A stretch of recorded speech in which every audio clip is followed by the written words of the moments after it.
Fala pessoal, Alessandro Valentim aqui para mais um vídeo e hoje nesse vídeo para falar sobre Mr. Olympia, especificamente sobre o Mr. Olympia que ao longo do seu reinado não foi ameaçado. Quem foi o Mr. Olympia menos ameaçado durante o seu reinado? E aí para a gente falar disso, óbvio, né, que a gente vai mencionar apenas os Mr. Olympias que venceram mais títulos, que foram bem poucos ao longo desses 60 anos.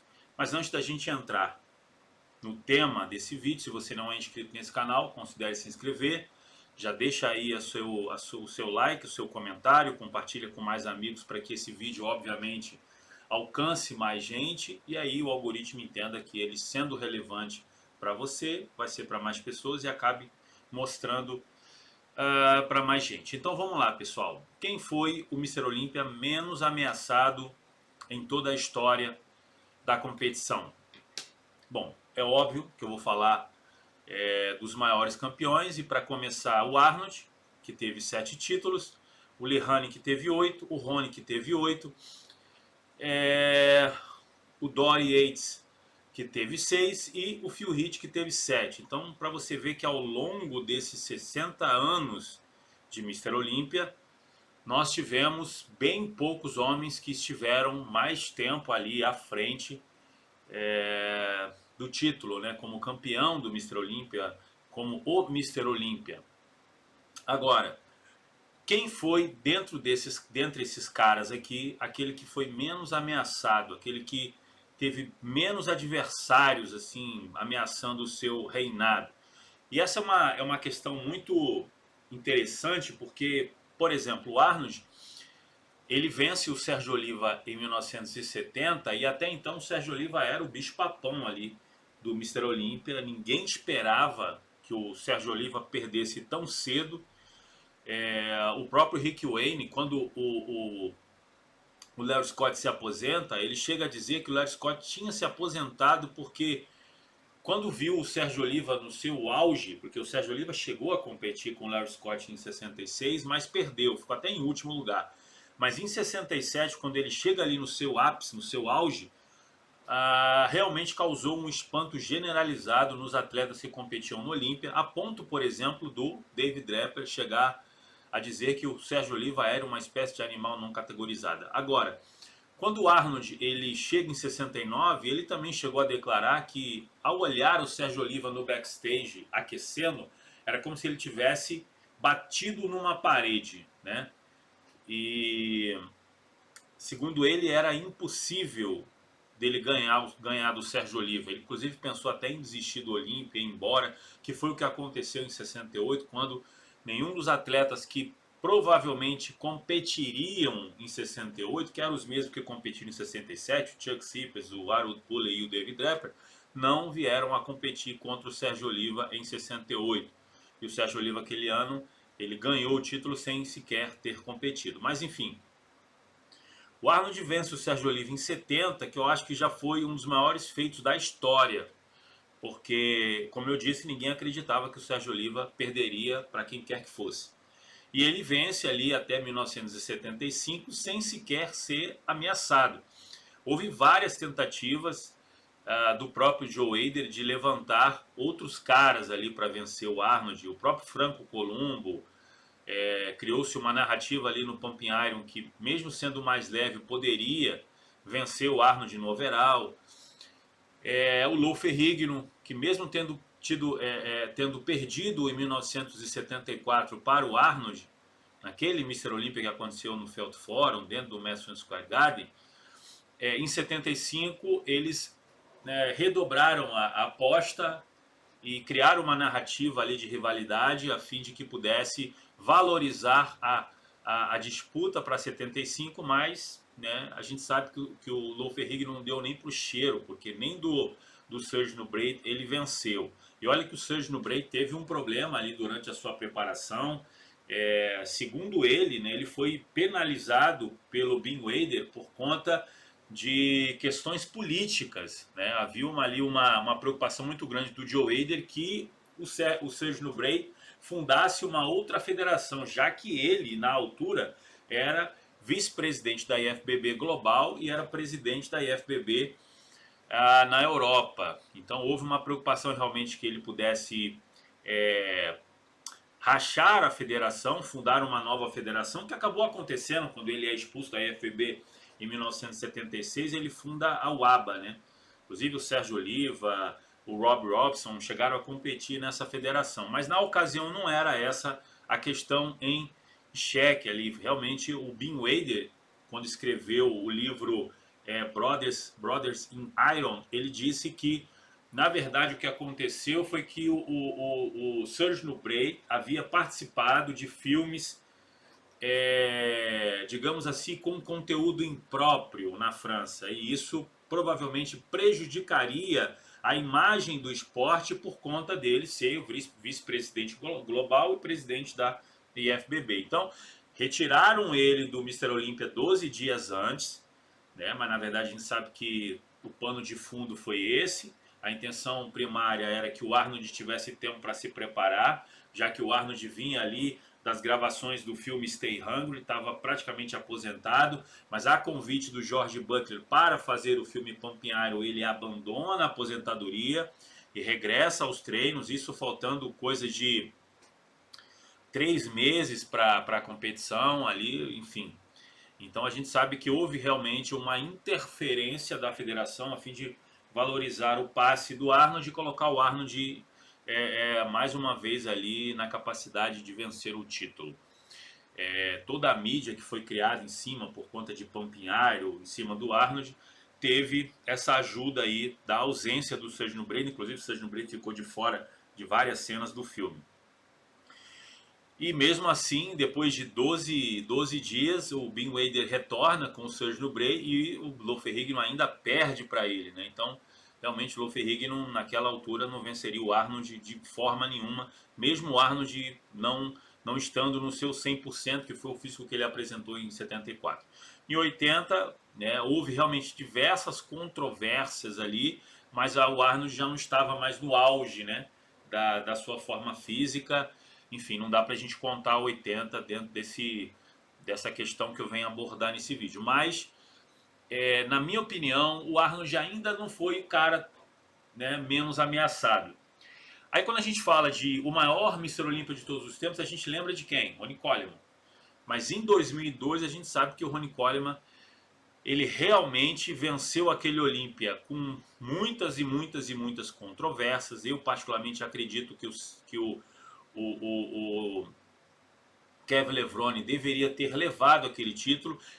É tanto que poucas semanas depois ele perdeu para o Gunther Schuller-Camp num evento menor, né? E aí tem um pano de fundo, uma narrativa que foi criada, como o Jay Cutler não competiu em 2002 no Olímpia, por conta de 2001, do problema que foi gerado com a IFBB, aquela questão do uso de diuréticos e tal, ele alegando que, enfim, ele venceu o Olímpia, todo mundo sabe que o Rony teve um problema anterior, passou mal, enfim, e aí ele não compete em 2002, fica essa questão, essa interrogação, se ele voltaria a competir no Mr. Olímpia, e a IFBB precisava, obviamente, de um outro homem branco, né? Sempre teve essa questão de narrativa, né? Homem branco, homem negro, né? Na época do Arnold era ele, o Sérgio Oliva, vende pra caramba, então precisava de um homem branco, loiro, e o Gunther foi a bola da vez, colocaram o Gunther para vencer o Rony, né? Acho que se não fosse dentro dessas questões políticas, talvez, né? Se fosse no Olímpia, esquece, né?